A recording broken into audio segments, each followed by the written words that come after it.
Então, terceirão, tudo bem com vocês?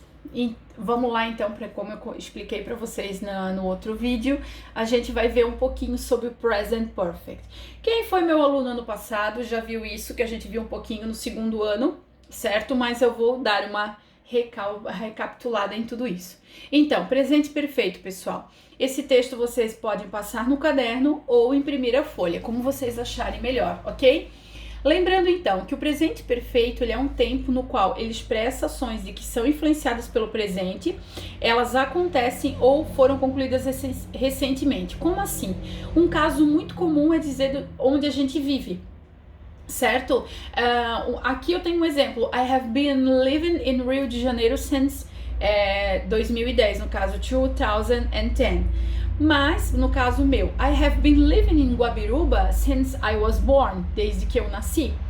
Ou seja, não acabou, porque eu continuo morando aqui. E essa é a lógica do presente perfeito, de a gente sempre falar de alguma coisa que ela iniciou, que ela não teve um fim, ou que ela teve um fim que aconteceu recentemente. Para enfatizar isso, eu utilizo nossos amigos advérbios, que ano passado a gente também viu.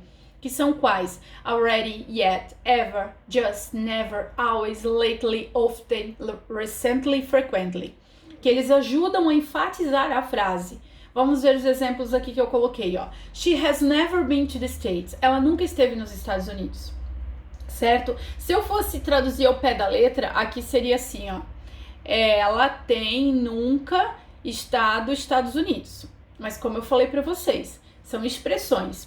Presente perfeito, a minha fórmula é como está aqui embaixo, ó. Modo afirmativo é o meu sujeito, no caso, he, she, it, I, you, o nome da pessoa, né? Depois, have ou has, de acordo com o sujeito, que vocês lembram que terceira pessoa, he, she, it, a gente usa has e os demais todos have. Depois, o passado particípio. Tá, professor, o que é esse passado particípio? É esse been aqui, desculpa. Assim como esse wanted. Tá, mas aqui acaba com ed, passado, fácil. Por que aqui tá diferente? Porque nós temos verbos irregulares. Lembram dos irregular verbs? Então, a gente vai sempre ter que ver o seguinte. Vamos lá. Ó, lembre-se que as flexões do particípio passado é igual o simple past. Ou seja, para ver regulares, que a gente acrescenta de, ed ou ied. Quando não estão na tabela famosa dos irregular verbs que eu deixei aqui para vocês não se esquecerem dela. Então, pessoal, sempre a gente vai olhar por aqui. Vamos olhar o be que a gente viu aqui. Aqui nem tem o be porque é o exemplo mais comum que se tem e não foi colocado, mas eu vou ver um outro aqui que vocês conheçam bastante. Bring, de trazer aqui, ó. Certo? Vocês vão ter uma atividade lá no qual ele trouxe ou ele costuma trazer tal coisa. Bring é o trazer no minha base normal, certo? Mas para mim classificar ele no passado particípio, eu tenho que olhar aqui. Então eu vou ter que escrever have, se eu tô falando dele, has brought. Entenderam? Então sempre vocês vão ter que olhar essa terceira coluna. Não está o verbo aqui, acrescenta ed ou d no final, ok? Então isso daqui, pessoal, é o meu presente perfeito. São formas que a gente tem, ó, vamos supor, I have always wanted to study German. Eu sempre quis estudar alemão.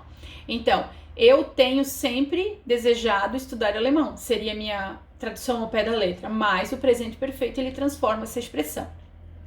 As atividades dessa semana, pessoal, é somente para vocês fotografarem, para me passar até sexta que vem para ver que vocês fizeram, ok? Mas não é atividade avaliativa valendo ponto. Eu vou fazer uma somatória das coisas que vocês estão fazendo, ok? Então, na primeira é simples. Os verbos que vocês têm aqui, simplesmente vocês vão jogar, então, lá na tabela, ver como é que fica.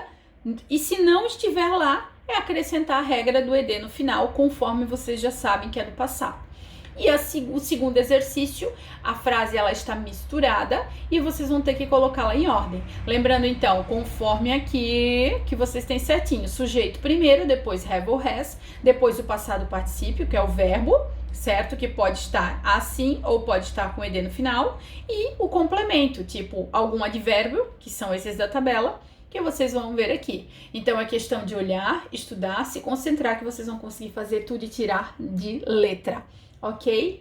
If you have some problem or any doubt, please contact me, ok? Envie uma mensagem de texto, um WhatsApp, que não tem problema, eu vou responder, ok, pessoal? And a wonderful weekend. See you. Bye.